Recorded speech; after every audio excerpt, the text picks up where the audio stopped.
Students, अब हम start करेंगे क्वेश्चन नंबर 6 एक्सरसाइज 5.4 का। This is a word problem, very interesting. आइए समझते हैं क्या है। Find the length of the side of a square whose area is 441 metre square. Area हमेशा स्क्वायर मीटर या स्क्वायर सेंटीमीटर स्क्वायर यूनिट में ही होता है। अब हम एक स्क्वायर ड्रॉ करके समझेंगे कि इन्होंने क्या दिया है और ये क्या फाइंड करने के लिए बोल रहे हैं। ये एक हमारा स्क्वायर है, ठीक है। Draw a square like this. हमको फाइंड करना है लेंथ ऑफ द साइड। इसकी साइड्स क्या है? स्क्वायर की साइड्स क्या होती है? 1 2, ये सारी साइड्स है स्क्वायर की। ये जो साइड्स है उसकी लेंथ फाइंड करनी है हमें। ऑब्वियसली इसकी जो भी लेंथ है सब सेम है। अगर ये 5 सेंटीमीटर है तो सारी 5 है, अगर एक 12 है तो सारी 12 है। तो हमें साइड्स फाइंड करनी है। और दिया क्या है हमें? Whose area is 441। एरिया का मतलब क्या है? ये जो स्क्वायर है उसके अंदर जो ये सरफेस है, ये एरिया है। ये जो पार्ट होता है इसको एरिया बोलते हैं। जो मैं शेड कर रही हूं ना, ये एरिया है। और ये है पेरीमीटर। इसकी जो आउटलाइन को हम अगर ऐड करते हैं वो पेरीमीटर है, ये एरिया है। सो हमें एरिया देकर रखा है। Area is equal to 441 metre square. Sides हमें फाइंड करनी है, ठीक है। चलिए स्टार्ट करते हैं। So area of the given square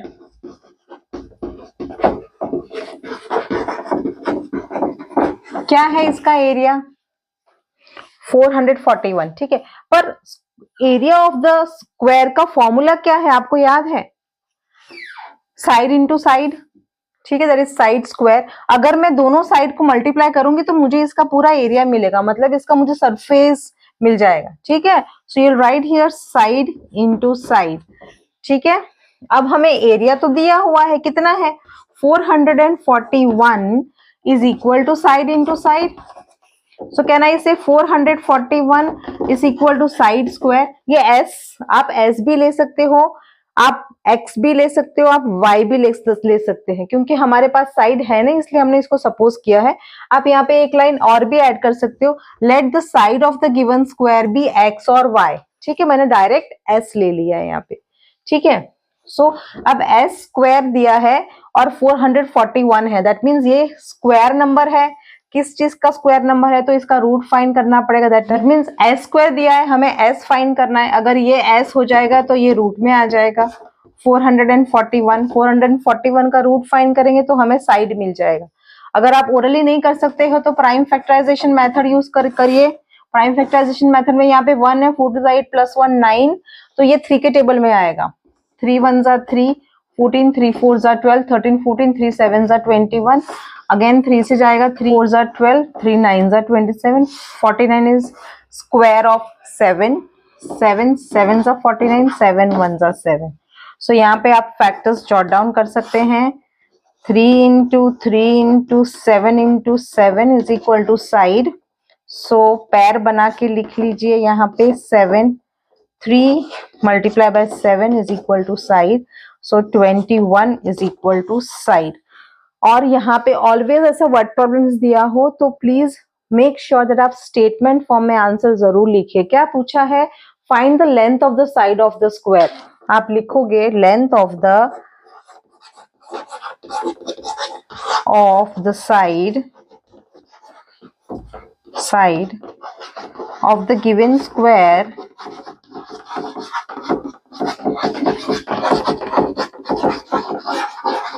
is equal to क्या है? 21। 21 के साथ यूनिट भी लिखना है। यूनिट कैसे पता चलेगी? यहाँ पे मीटर स्क्वायर है तो ये मीटर्स होगा, 21 मीटर्स, ठीक है। Always mention the answer. जिस यूनिट में पूछा गया है वो यूनिट मेंशन करना जरूरी है, because that also carries marks. ये स्टेटमेंट भी मार्क्स कैरी करती है, ये मेथड भी मार्क्स कैरी करती है, ये फिगर भी शो करोगे तो मार्क्स कैरी करेगा, ये presentation will also carry the marks. Okay, so now moving on to question number 7। Okay students, question number 7। In right triangle ABC, angle B is equal to 90 degree. If AB is equal to 6 centimeter, BC is equal to 8 centimeter, find AC। चलो question figure बना के समझते हैं। हमें right triangle चाहिए। हर एक triangle में 3 angles होते हैं और इसमें ये राइट एंगल ट्राइंगल है, मतलब एक एंगल राइट एंगल है, 90 डिग्री है। तो हमें वैसा ट्राइंगल ड्रॉ करना है। ये देखिए राइट एंगल ट्राइंगल ऐसा शो करता है, ठीक है।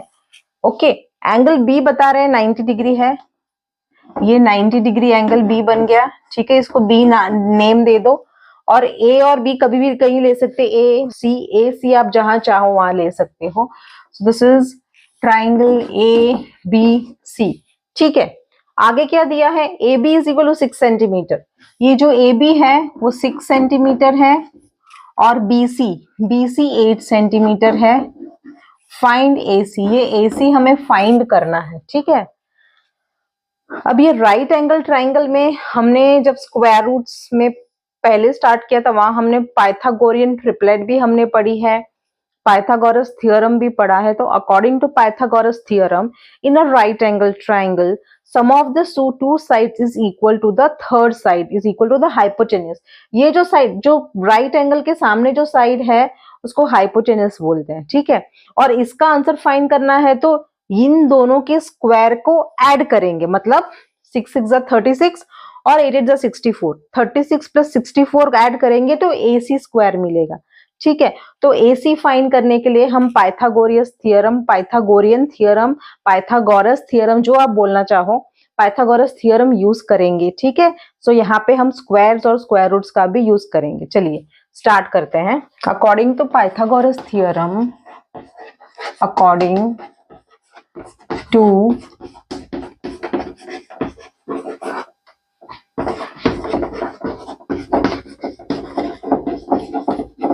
according to Pythagoras theorem, AC square is equal to AB square plus BC square। मतलब क्या बोलने की कोशिश कर रहे हैं, AC square is equal to AB square plus BC square। AC square तो हमारे पास है नहीं, वो हमें फाइंड करना है। AB square हमें दिया है, AB is equal to 6, तो 6 का square, BC is equal to 8, तो 8 का स्क्वायर, स्क्वायर लिखो 6 का स्क्वायर मतलब 6 मल्टीप्लाई बाय 6, 6 6 जार 36, प्लस 8 का स्क्वायर, 8 मल्टीप्लाई बाय 8, 8 8 जार 64। इन दोनों को ऐड करेंगे, 4 प्लस 6 10 0 1 कैरिड फॉरवर्ड, 6 7 8 9 10 100 आ गया। सो ये तो AC स्क्वायर फाइंड करना है ना हमको, ये 100 AC स्क्वायर है, तो AC कैसे फाइंड करेंगे, AC is equal to root 100। ये तो ओरली आप बता सकते हो, AC इज इक्वल टू 10, ठीक है। 100 का रूट 10 होगा, ठीक है। So here AC is equal to 10, क्या यूनिट क्या आएगा, ये सेंटीमीटर में है, ये सेंटीमीटर में है, तो ये भी सेंटीमीटर में ही होगा। 10 सेंटीमीटर इज आवर आंसर, ठीक है स्टूडेंट्स। बहुत ही सिंपल क्वेश्चन था। अब क्वेश्चन 7 में A हमने किया है, B पार्ट भी है, चलिए B करते हैं, ठीक है। Let us start. Okay students, let us start question number 7 now. Question 7 कह रहा है, in right triangle ABC angle B is equal to 90। Situation वही है, same triangle we are having, जो ट्राइंगल हमने पहले ड्रॉ किया था वैसा ही ट्राइंगल है। ये जो B है वो 90 डिग्री है, ठीक है। और ये A बना लो C। AC is equal to 13 centimetre, AC है 13 सेंटीमीटर्स, BC 5 सेंटीमीटर है, BC 5 सेंटीमीटर है। फाइंड AB, यहाँ पे हमें AB फाइंड करना है, ठीक है। अगेन पाइथागोरस थ्योरम ही यूज करेंगे, यहाँ पे same AB square plus BC square is equal to AC square. लेकिन AB कैसे फाइंड होगा, मेथड से करेंगे। चलिए, अकॉर्डिंग टू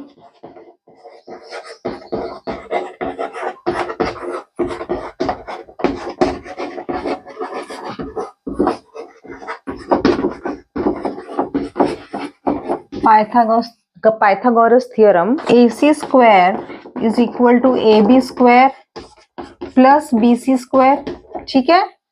ओके, अब हमें दिया है AC स्क्वायर मतलब 13 का स्क्वायर, AC की जगह 13 लिखेंगे और उसका स्क्वायर कर देंगे, is equal to AB square. AB हमें फाइंड करना है, तो या तो आप X सपोज कर सकते हैं या AB स्क्वायर ही लिख सकते हैं, प्लस BC कितना है 5, तो 5 का भी स्क्वायर लिखेंगे क्योंकि BC का स्क्वायर है यहाँ पे, ठीक है। अब स्क्वायर फाइंड करेंगे। स्क्वायर ऑफ 13 क्या है, what is square of 13, 169 is equal to AB square plus 5 square, 5 का स्क्वायर क्या है 5 इंटू 5 25, ठीक है। अब हमें ए बी फाइंड करना है, ओके। ये LHS और RHS हो जाएगा। अगर ए बी फाइंड करना है तो 25 को इस तरफ लेकर आएंगे हम अनदर साइड, और ये एडिशन में है तो ये सब्ट्रैक्शन में आ जाएगा। तो 169 plus 25 will get converted into -25 is equal to A B square as it is, ठीक है। अब 9 माइनस 5 क्या होता है 5 6 7 8 9 4, और 6 minus 2 4, 144 is equal to A B square. हमें ए बी फाइंड करना है, तो root 144 is equal to A B. किसको याद है 144 किस नंबर का स्क्वायर है?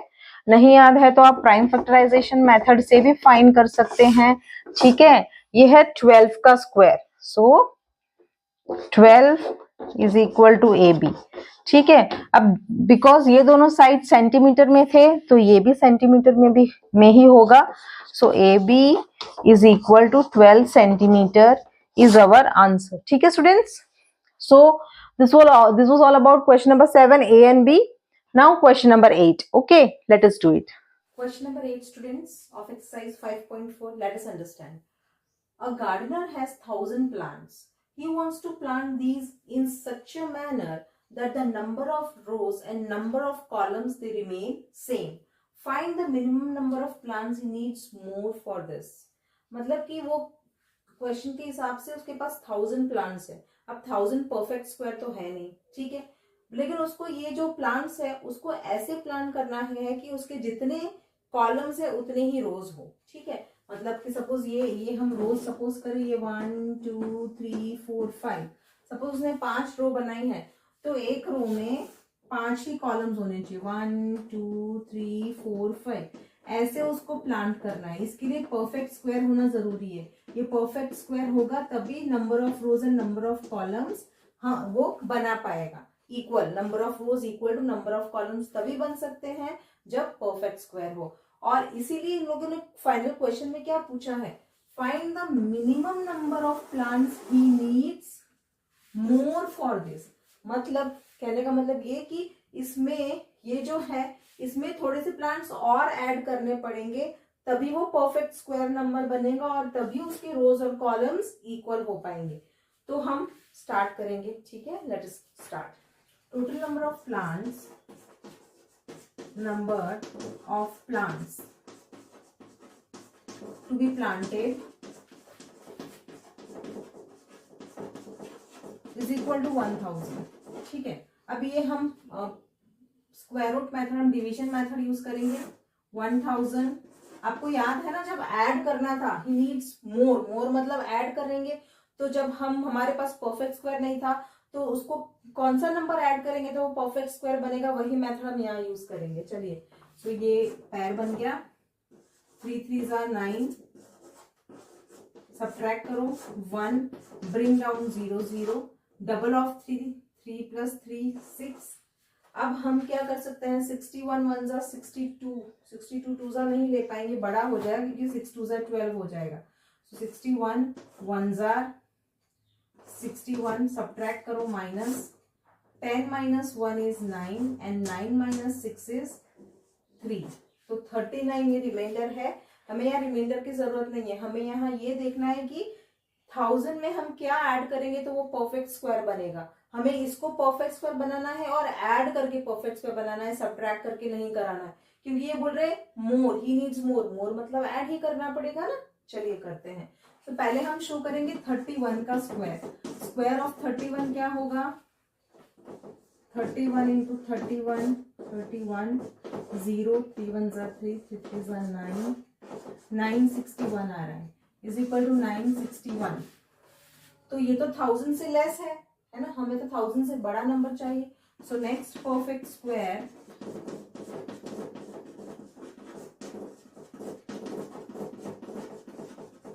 Is equal to square of 32। Find करेंगे 32 का स्क्वायर, 32 इंटू 32, 2 2 जा 4, 2 3 जा 6, 0, 3 2 जा 6, 3 3 जा 9, 4 6 2 जा 12, 1024 is equal to 1024, ओके। अब आप बता सकते हैं हमारा नंबर 1000 है और हमको परफेक्ट स्क्वायर मिला है 1024 और क्वेश्चन पूछ रहा है find the minimum number of plants he needs more for this. कितने मोर चाहिए? 1000 को परफेक्ट स्क्वायर बनाना है, दैट इज 1024 बनाना है, तो हमें 24 मोर चाहिए। Yes, 1024 minus 1000। ओके, सो आप लिखोगे स्टेटमेंट में ही पूरा आंसर डायरेक्टली लिख दो आप यहाँ पे। The minimum number of plants, the minimum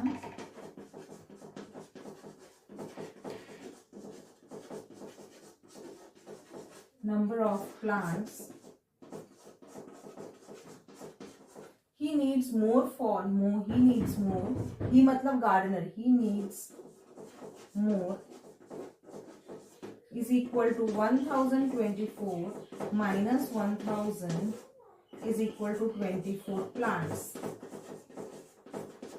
So this is our final answer, students. Okay, so we are done with question number 8. Now question number 9.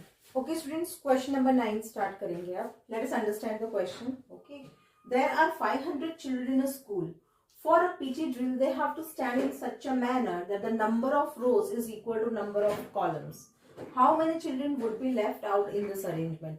अब यहाँ पे भी क्या है कि चिल्ड्रन है, 500 चिल्ड्रन दिए गए हैं. 500 अगेन आप देख सकते हो कि ये स्क्वायर नंबर तो है नहीं.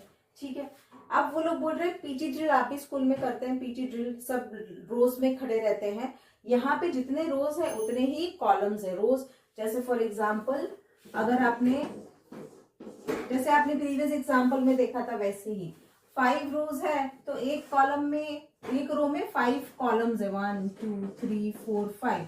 वैसे यहाँ पे भी हर एक ऐसा है. इसका मतलब ये परफेक्ट स्क्वायर बनाएगा. ये जो ड्रिल करने के लिए बच्चे खड़े हैं that will make a perfect square. ठीक है ना? इतना तो समझ में आया कि if rows and columns are to be equal then the number has to be a perfect square. अगर रोज और कॉलम्स इक्वल बनाने हैं तो जो नंबर हम यूज करेंगे वो परफेक्ट स्क्वायर होना चाहिए. उसी परफेक्ट स्क्वायर से उस परफेक्ट स्क्वायर से ही हम और रोज और कॉलम्स इक्वल बना सकते हैं. ठीक है, लेकिन यहाँ 500 दिया जो 500 परफेक्ट स्क्वायर है नहीं. ठीक है, अब क्या पूछा क्या है question, how many children would left out. कितने बच्चों को हमको छोड़ना पड़ेगा, मतलब 500 में से थोड़े बच्चे हमको निकाल के बाहर करने पड़ेंगे. उसके बाद ही अरेंजमेंट में नंबर ऑफ रोज और नंबर ऑफ कॉलम्स इक्वल होंगे. ठीक है, मतलब कि निकालने पड़ेगा, मतलब सबट्रैक्ट करना पड़ेगा. ठीक है, चलिए करते हैं. Total number of students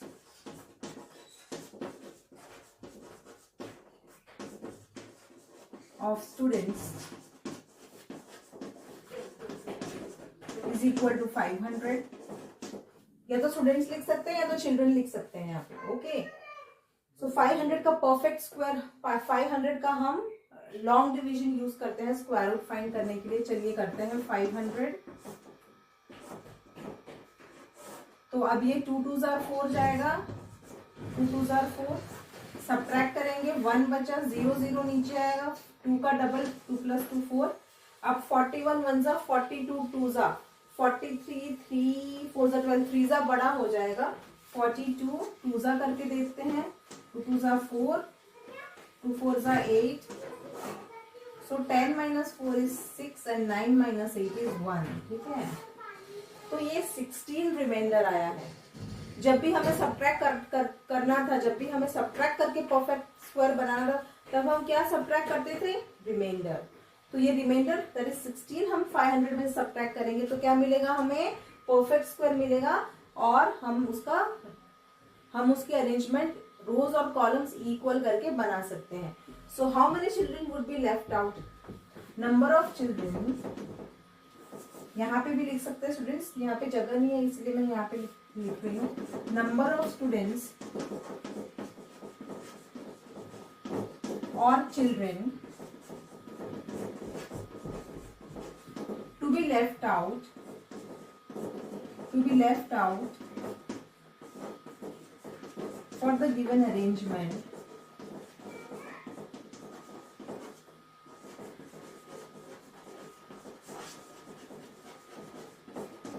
is equal to 16 children. 16 16 children is our answer. Okay, CHIL DRE. So this was all about question number 9. We have finished with exercise 5.4. We have finished with this chapter. अब हम chapter 6 start करेंगे. Okay students, thank you and have a nice day. Bye bye.